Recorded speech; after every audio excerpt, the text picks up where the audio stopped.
উপস্থিত প্রধান অতিথি বাংলাদেশ জাতীয়তাবাদী দলের ভারপ্রাপ্ত চেয়ারম্যান তারেক রহমান, যিনি অনেক দূর থেকে বিগত বছরগুলোতে পুরো দলটাকে সুসংগঠিত রাখার চেষ্টা করেছেন এবং উনি কামিয়াব হয়েছেন। প্রিয় ভাইরা, উপস্থিত মঞ্চে আমার সব নেতৃবৃন্দ, আমার সামনের ভাইরা, রাস্তার পাশে যেহেতু আমার বাড়িটা, সকাল থেকে আমি স্লোগান শুনছি। আগে স্লোগান শুনতে একটু ভয় লাগতো, আর এখন স্লোগান শুনতে খুব ভালো লাগে। ওই সময় স্লোগানগুলো ছিল অত্যন্ত ভীতিকর আওয়ামী স্লোগান, আর এখনকার স্লোগান হলো দেশপ্রেমিক দেশ স্লোগান।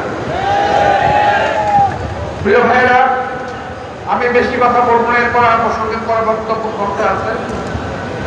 আর আমি এখানে আসার আগেই আমার অনেক শ্রদ্ধেয় নেতৃবৃন্দ আমাকে বারবার সাবধান করেছেন একটু সামাল দিয়ে তারপরে সংস্কারের পক্ষে কথা বলার জন্য। আমি জানি না আমি কবে সংস্কারের পক্ষে বলেছি। আমি কখনো সংস্কার বিরোধী ছিলাম না, কিন্তু নই। সংস্কার হোক, ভালো সংস্কার হোক, যেই সংস্কার দেশের মানুষের কাজে লাগবে। কিন্তু আজকে সকালে পত্রিকায় দেখলাম যে এক দল আমার দেশের রাজনৈতিক নেতৃবৃন্দ সংস্কারের বিরুদ্ধে একদিকে কথা বলেছেন। আমার সেই ভাই আছে, কথা বলেন না কেন? আমি এই কথাটাই বলেছিলাম, আপনারা যেটা দেবেন কারেকশন করবো, ঠিক হবে, দেশের লোক মিলে আমাকে সেটাকে সবাই মিলে আমাকে কার্যকর করবো। যাই হোক, এটা অন্য প্রসঙ্গে চলে গেলাম আমি। তো আমি বলতে চাই যে এক পক্ষ বলছে আছে, দেখেন প্রতিটা দল কেউ কিন্তু পুরোপুরি সংস্কার নেয় নাই, কেউ 30%, কেউ 40%, কেউ 50%, কেউ অর্ধেক, কেউ মানেই নেই। আবার অনেকে বলছেন নির্বাচনই চাই না। ভাই, আজকের এই দিনটাতে আমি কথাটা বলতে হচ্ছে, আমরা হাসিনার বিরুদ্ধে বহু কথা বলেছি, বহু কথা আমাদের শুনতে হয়। বিএনপি 17 বছরে কোনো কিছুই করে নাই। এই যে মঞ্চবিষ্ট আছেন আমার নেতৃবৃন্দ, আমার সামনে আছেন আমাদের নেতৃবৃন্দ, কেউ কি বলতে পারবেন 17 বছরে আপনারা কেউ জেলে যান নাই? কেউ কি বলতে পারবেন যে বাংলাদেশের এই বিএনপির নেতৃবৃন্দ জেল খাটে নাই, গ্রেপ্তার হয় নাই? নাম বলতে চাই, পুরো নাম বলতে হবে, পুরো মঞ্চটাই গেছিল, একসঙ্গে গেছিলাম। এমনকি আমাদের নেতা তারেক রহমান পর্যন্ত জেলেছি।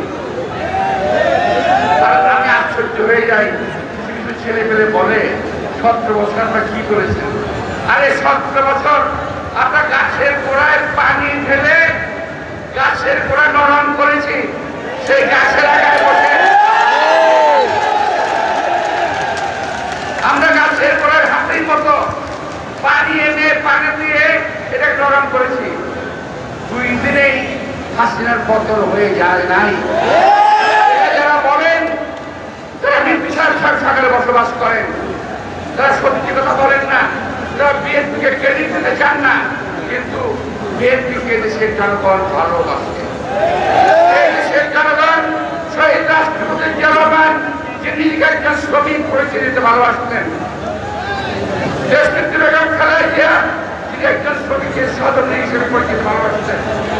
আমাদের নেতা তারেক রহমান বলেছেন, উন্নয়নের কারিগর সঙ্গে মানুষের ভাগ্য উন্নয়ন আমার লক্ষ্য। সুতরাং এই দেশের মানুষ এই পরিবারকে ভালোবাসে, এই পরিবার ছাড়া অন্য কারোর রাস্তা খুব কম আছে।